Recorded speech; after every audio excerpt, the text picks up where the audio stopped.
little bit about that. That's my favorite video in the course because it really drives it home for me in terms of the issue of character and competence. So what you saw there is we talked a little bit about Andy Roddick, the tennis player, and how he proved himself to be a person of character. And that is built on integrity and intent. Your intent is what you declare to other people about your motive, your agenda. When people understand why you're doing what you're doing, why you're making the decisions that you're making, then they're better able to trust you and buy in to what you're doing. Again, they know that you've taken them into consideration, you've given their needs some thought, and you've made them a part of the process. They haven't been left out. On the tennis court, Andy Roddick did the right thing. He made the honest call about where his ball landed on the court. He didn't win because of that. But, again, we talked about sustainable results. So he gains a lot more than just winning that one match. Now he's gained a trusting relationship, even with his opponents, even when he's facing someone else on the other side of the court. They're going to know that when Andy Roddick challenges a call, he's not just doing it for selfish gain. The umpires know that. The fans know that. And when companies are looking for a person of honesty and integrity to be their spokesperson and be the face of their brand, he's an obvious choice. So it's sustainable results, not just the results of the particular situation or the particular day. He's a person of character. And we saw something similar with Dr. Wood, Dr. Fiona Wood. She is a doctor of competence. You know, you can, kind of going back to the example that we looked at the beginning of the day, but who do you trust and who trusts you? You told me that it's based on your history with those people, what you know about them, what they've proven, your experience with them. All of that is basically what we're talking about here. And there are probably people on that list that you would trust with almost anything, right? You can tell them anything, and you know they won't blab it to anybody else. You trust them with your money, you trust them with your kids, you trust them with just about anything. But I bet if you needed brain surgery, they wouldn't be on the top of your list, because even though they're honest, they're not competent in that particular area. So it's not just about the character, it's also about the competence. People trust Dr. Wood because of her proven track record of capabilities and results. That's why they trust her. That's why when she said, hey, I think I want to try something new. I'm going to take some living skin cells from one area and just put it on the burned area and see what happens. People trust her to do that because they know that she is at the top of her field in innovation in medicine. So they believe in her, they trust in her, and she moves forward with more and more groundbreaking things. Imagine if we as an organization don't trust our engineers to design. We don't trust our creative people to be creative. Then everything gets stifled. The innovation for all just doesn't happen. If we don't trust people to be creative and innovative, we don't trust problem solvers to actually solve problems, then it all kind of comes to a screeching halt. So let's look at it this way. I think this is the whole model in the book on page 14, whole tree model.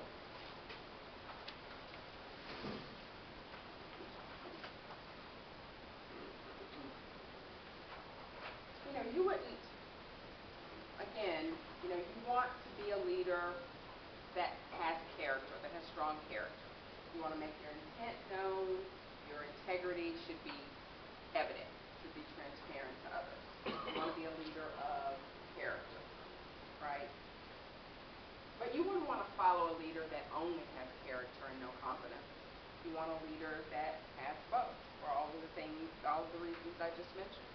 Person that you can trust, you can tell your secrets, you know they're going to be loyal to you and so forth, it's great. But if they're not producing results, then you're still not going to trust that person to lead you. Likewise, if someone is competent but doesn't have the character, that's not what you want either. You know, back to the example of the lawyers. You know, we talk a lot about lawyers. They're easy to pick on, so we do it all the time. Sorry. But when you talk about the example of an attorney, for example, they could be winning every single case, so therefore yielding great results, getting what they're accomplishing, what their clients are paying them to accomplish, they're winning, right? But if they are coercing witnesses, having people lie on the stand, saying things that aren't true, they're leaving a wake of destruction in their path. And that will eventually catch up in terms of reputation, the brand that they have, client trust. So it has an impact when you only have competence, but the character is missing. So what we want to do is make sure that you are a leader who has both character and competence. So let's go ahead and open up this deck of cards. I'm sure you've been wondering what the heck that is. Why, oh why, a deck of cards. So let's go ahead and take the shrink wrap off and get inside here. The four cores of credibility that we've been talking about, integrity, intent, results, and capability, are covered in these cards. So you'll pull out the cards that have the gold top, the four gold top cards, in the middle somewhere, toward the end, I think.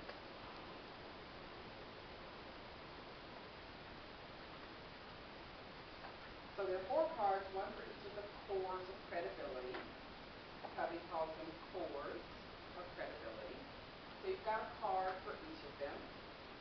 So I just want to familiarize you with the card and what's on them.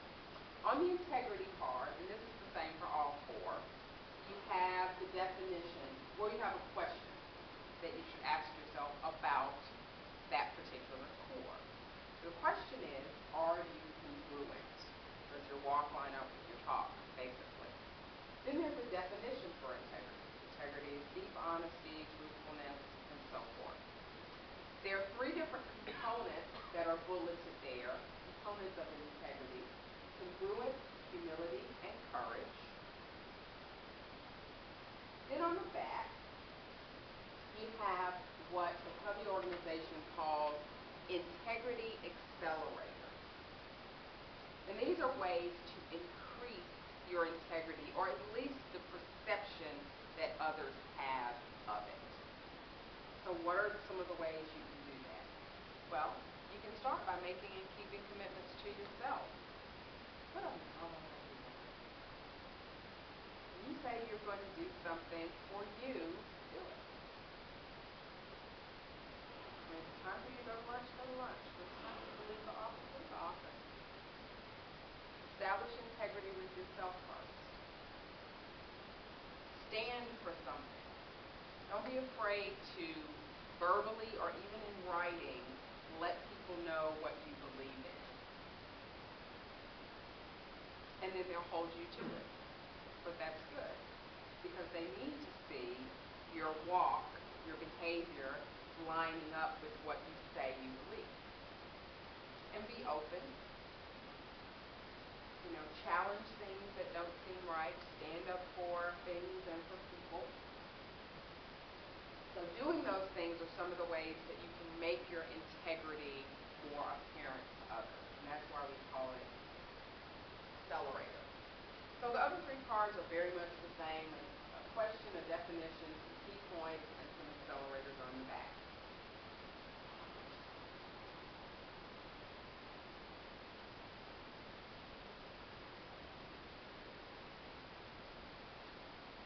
So what we'll do, we'll talk about this. Let me build the whole slide first. So when we talk about this issue of character and competence, we're basically talking about you being a legitimate leader, a leader with legitimate power, not just coercive power or utility power. And this isn't in your book anywhere, but I'll just explain to you what this whole diagram really means. A leader with coercive power is one that leads by fear. People follow the coercive leader because they feel like they have to, right? They're scared not to. Can you think of any examples in our world, not necessarily in our building, but in our world, of coercive leaders? Who do you think leads with fear? Yeah. Absolutely. Sure.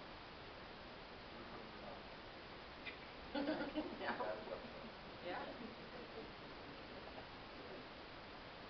Hitler usually makes the list.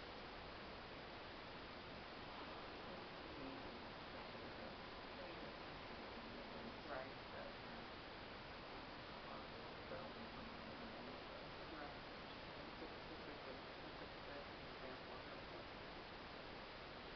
Well, utility leadership is similar.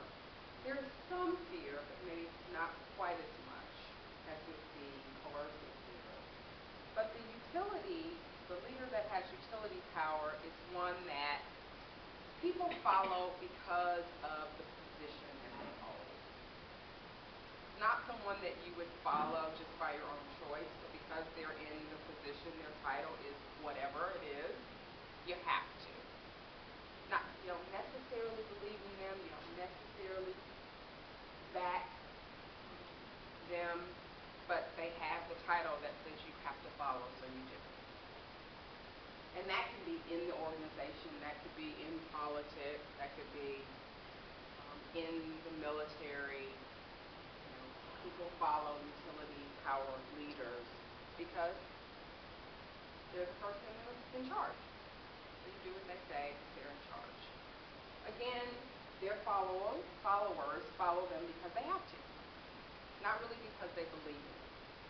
But we want you to work on being legitimate leaders, leaders with legitimate power. We want those who follow you to follow you because they trust you, because they respect you,